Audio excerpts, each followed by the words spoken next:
Presiden Joko Widodo dianggap lalai dalam mengatasi pencemaran udara di ibu kota. Selain Presiden, Majelis Hakim juga memvonis Gubernur DKI Jakarta, Anies Baswedan,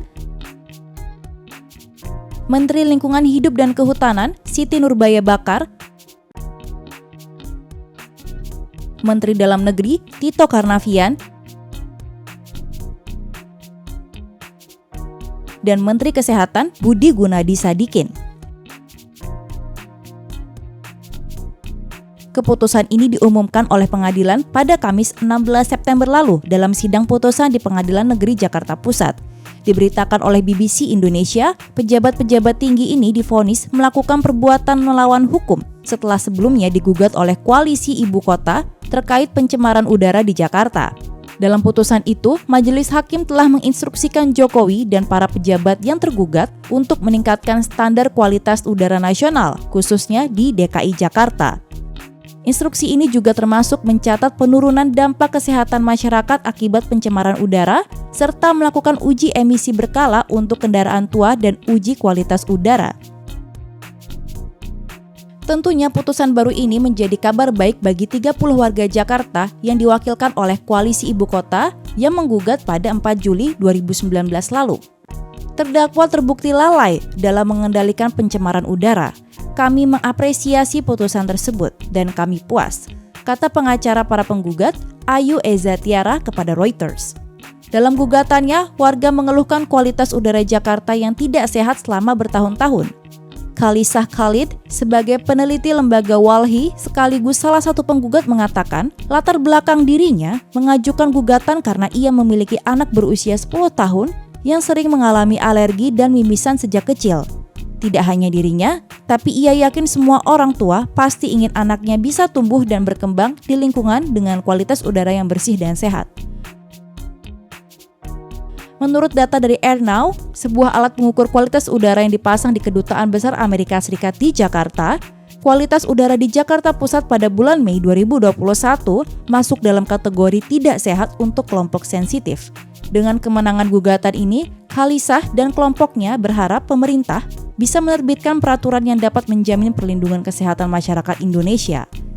Sementara itu, juru bicara Kepresidenan, Fajrul Rahman, mengatakan kepada AP News bahwa Presiden dan kabinetnya sedang mempelajari putusan tersebut. Namun, melalui Kementerian Lingkungan Hidup dan Kehutanan, pemerintah telah melakukan beberapa upaya untuk mengurangi polusi udara. Pemerintah memasukkan PM2,5 sebagai salah satu parameter pencemaran udara dalam Peraturan Pemerintah Nomor 22 Tahun 2021. Sebagai info, PM2,5 adalah partikel udara berukuran 2,5 mikron atau kurang yang bisa masuk ke paru-paru dan membahayakan kesehatan. Irfan Pulungan, selaku penasihat perubahan iklim untuk Gubernur DKI Jakarta, juga menyatakan bahwa Anies terbuka untuk bekerja sama dengan penggugat dalam mengatasi masalah polusi kota dan meningkatkan kualitas udara. Pemerintah Provinsi DKI Jakarta juga mengatakan telah menjalankan sejumlah kebijakan, termasuk melakukan uji emisi kendaraan bermotor secara gencar dan terus mengawasi polusi pabrik-pabrik yang ada. Penemu Belanda membuat vakum cleaner udara raksasa. Perusahaan teknologi dari Belanda telah meluncurkan sebuah mesin vakum raksasa yang membersihkan udara dengan menghisap partikel beracun dari atmosfer. Partikel halus di udara disebabkan oleh emisi dari pembakaran bahan bakar dan pembakaran industri. Perusahaan Belanda, Infinity Group, telah mengembangkan pembersih udara besar yang dikatakan dapat menyaring 100% partikel halus dan 95% partikel ultra halus. Partikel halus lebih kecil dari 10 mikrometer dan partikel ultra halus lebih kecil dari 0,1 mikrometer. Perusahaan mengatakan filter dapat ditempatkan di atas gedung dan pada dasarnya bertindak seperti vakum cleaner besar. Filter dapat membersihkan sekitar 800.000 meter kubik udara per jam. China adalah salah satu tempat yang bisa menggunakan sebuah mesin seperti ini karena kadar kabut pada bagian negara sangat parah. Sistem pemurni udara yang dirancang oleh seniman Belanda dipasang di Beijing bulan lalu dan dapat membersihkan 30.000 meter kubik udara per jam. Burung kotor tua menunjukkan perubahan polusi udara Amerika Serikat.